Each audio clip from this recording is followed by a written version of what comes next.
Hi friends, welcome to my YouTube channel NCERT solutions. आज हम कक्षा 7 की पाठ्य पुस्तक बसंत भाग 2 के पाठ 2 दादी माँ कहानी के बारे में जानेंगे तथा इसके प्रश्नोत्तर का भी अभ्यास करेंगे। यह कहानी शिव प्रसाद सिंह जी की है, जिसमें लेखक ने अपनी दादी माँ का वर्णन किया है और बड़ों के महत्व को दिखाया है। लेखक बड़े हो चुके थे, उन्होंने अब तक बहुत तरह के दुख सुख देखे थे, परंतु जरा सी कठिनाई पड़ते ही मन अनमना हो जाता था। मित्र उसके आगे तो उसके साथ होने का दिखावा करते थे, परंतु पीठ पीछे उनको कमजोर कहकर मजाक उड़ाते थे। ऐसे समय में लेखक को अपनी दादी माँ की बहुत याद आती थी। लेखक की दादी ममता स्नेह दया की मूर्ति थी। बच्चों में लेखक को बरसात के दिनों में गंध भरे जल में कूदना अच्छा लगता था, जिससे एक बार उसे बुखार आ गया। उस समय उसे बीमार पड़ना भी अच्छा लगता था। बीमारी में उसे दिन भर नींबू और साबु मिलता था, परंतु इस बार उसे जो बुखार चढ़ा वह उतरने का नाम ही नहीं ले रहा था। वे उसकी दादी उसके माथे पर कोई अदृश्य शक्तिधारी चबूतरे की मिट्टी लगाती थी। वह उसकी पूरी तरह से देखभाल करती थी। दादी माँ को गांव में मिलने वाली 25 किस्म की दवाओं के नाम याद थे। उन्हें गंदगी बिल्कुल नापसंद थी। लेखक आज भी बीमार पड़ता है, परंतु मिस महाराज अपनी इच्छा अनुसार देखभाल करता है। डॉक्टर की शक्ल देखते ही उसका बुखार भाग जाता है। अब लेखक को बीमार पड़ने का मन नहीं करता। एक दोपहर दादी माँ रामी की चाची को डांट रही थी। रामी की चाची ने पहले पैसे वापस नहीं किए थे और दोबारा पैसे मांगने आ गई थी। तो चलो ये शुरू करते हैं प्रश्नोत्तर। प्रश्न संख्या 1, लेखक को अपनी दादी माँ की याद के साथ साथ बचपन की और किन किन बातों की याद आ जाती है। उत्तर, जब लेखक को मालूम हुआ कि उनकी दादी माँ की मृत्यु हो गई है, तो उसकी आंखों के सामने दादी माँ के साथ बिताई गई सभी यादें संजीव हो उठीं। उसे अपने बचपन की स्मृतियाँ, जैसे गंधपूर्ण जाग भरे जलाशय में कूदना, बीमार होने पर दादी का दिन रात सेवा करना तथा खास तौर पर साफ सफाई का ध्यान रखना, किशन भैया की शादी पर औरतों द्वारा किए जाने वाले गीत और अभिनय के समय बीमार लेखक का चादर ओढ़कर सोना, पकड़े जाने पर दादी माँ का उनका पक्ष लेना। साथ ही उसे रामी चाची की घटना भी याद आ जाती है, जब दादी ने उनकी आर्थिक मदद की थी। प्रश्न संख्या 2, दादाजी की मृत्यु के बाद लेखक के घर की आर्थिक स्थिति खराब क्यों हो गई। उत्तर, दादाजी की मृत्यु के पश्चात लेखक के पिताजी व भैया ने धन का सही उपयोग नहीं किया था। गलत मित्रों की संगत में सारा धन नष्ट कर डाला।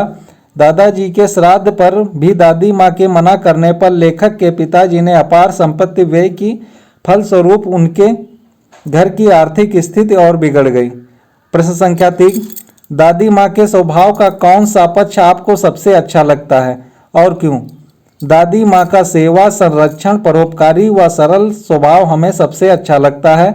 दादी माँ मुँह से भले ही कड़वी थी, परंतु घर के सदस्यों तथा दूसरों की आर्थिक मदद के लिए हर समय तैयार रहती थी।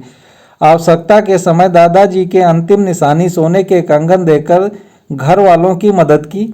रामी चाची का कर्ज माफ कर उसे नगद रुपए भी दिए, ताकि उसकी बेटी का विवाह निर्विघ्न संपन्न हो। इन्हीं कारणों से वे दूसरों का मन जीतने में सदा सफल रहे। प्रश्न संख्या 4, आपने इस कहानी में महीनों के नाम पढ़े हैं, जैसे कुंवार, आषाढ़, माघ। इन महीनों में मौसम कैसा रहता है, लिखिए। उत्तर, कुंवार में इस महीने में ना तो अधिक गर्मी होती है, ना ही अधिक सर्दी, अर्थात हल्की हल्की ठंड रहती है। आमतौर पर मौसम साफ रहता है। आषाढ़, वैसे यह मौसम वर्षा का होता है, परंतु इस महीने वर्षा न हो तो गर्मी बढ़ जाती है। माघ, इस महीने में अत्यधिक सर्दी होती है। भयंकर सर्दी से सभी का बुरा हाल होता है। प्रश्न संख्या 5, अपने अपने मौसम की अपनी अपनी बातें होती हैं। लेखक के इस कथन के अनुसार यह बताइए कि किस मौसम में कौन सी चीज विशेष रूप से मिलती है। कुंवार के महीने में तरबूज, खरबूज, फालसे और लीची मिलते हैं। आषाढ़ के महीने में आम, जामुन और खीरा मिलते हैं। माघ के महीने में अंगूर, केले, अमरूद और गुड़ मिलता है। चलिए बात करते हैं भाषा की बात। नीचे दी गई पंक्ति पर ध्यान दीजिए। जरा सी कठिनाई पड़ते ही अनमना सा हो जाता है। सन से सफेद समानता का बोध कराने के लिए सा, सी, से का प्रयोग किया गया है। ऐसे 5 और शब्द लिखिए तथा उनका वाक्यों में प्रयोग कीजिए। उत्तर, नीला सा, आकाश नीला सा हो गया है। रुई से नाना जी के बाल रुई से सफ़ेद हो गए थे। मिश्री सी बाल कृष्ण की बातें गोपियों को मिश्री सी लगती थी। चांद सा उसका चेहरा चांद सा गोल है। सागर सी उसकी आंखों में सागर सी गहराई है। कहानी में छू छू कर ज्वर का अनुमान करती, पूछ पूछ कर घर वालों को परेशान कर दी। ऐसे वाक्य आए हैं। किसी क्रिया को जोर देकर कहने पर एक से अधिक बार एक ही शब्द का प्रयोग होता है। जैसे वहां जाकर थक गया, उन्हें ढूंढ ढूंढ कर देख लिया। इस प्रकार के 5 वाक्य बनाइए। उत्तर: बच्चे अपने उत्तरों को बोल बोल कर याद करते थे। उस नन्हे बच्चे की शरारत देखकर हम थक गए थे। जोर जोर से चिल्लाकर तुम क्या साबित करना चाहते हो? बार बार उसके उस सवाल करने से हम तंग आ गए। पुलिस ने अपराधी को पीट पीट कर अधमरा कर दिया। प्रश्न संख्या 8, बोलचाल में प्रयोग होने वाले शब्द तथा वाक्यांश दादी माँ कहानी में हैं। इन शब्दों तथा और वाक्यांशों से पता चलता है यह कहानी किसी विशेष क्षेत्र से संबंधित है। ऐसे शब्दों और वाक्यांशों का क्षेत्रीय बोलचाल की खूबियाँ होती हैं। उदाहरण के लिए नक्सार, ब्रह्म, उरीन, चिवड़ा, छौंका इत्यादि शब्दों को देखा जाता है। इन शब्दों का उच्चारण अन्य क्षेत्रीय बोलियों में अलग ढंग से होता है। जैसे चिवड़ा से चिड़वा, चूट पोहा और इसी तरह छौंका को छौंक, तड़का भी कहा जाता है।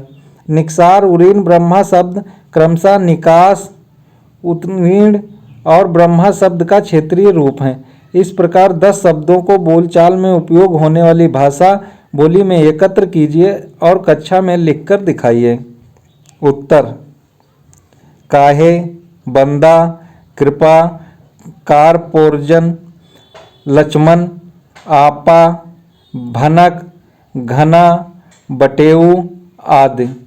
प्यारे दोस्तों, इस वीडियो को अपने दोस्तों तथा अपनी कक्षा के सहपाठियों के साथ ज़्यादा से ज़्यादा मात्रा में शेयर करें तथा हमारे चैनल NCERT सॉल्यूशंस को सब्सक्राइब करना ना भूलें। पास वाले बेल आइकॉन को भी प्रेस कर दें जिससे आप सभी को लेटेस्ट नोटिफिकेशन प्राप्त होता रहे। नमस्कार दोस्तों।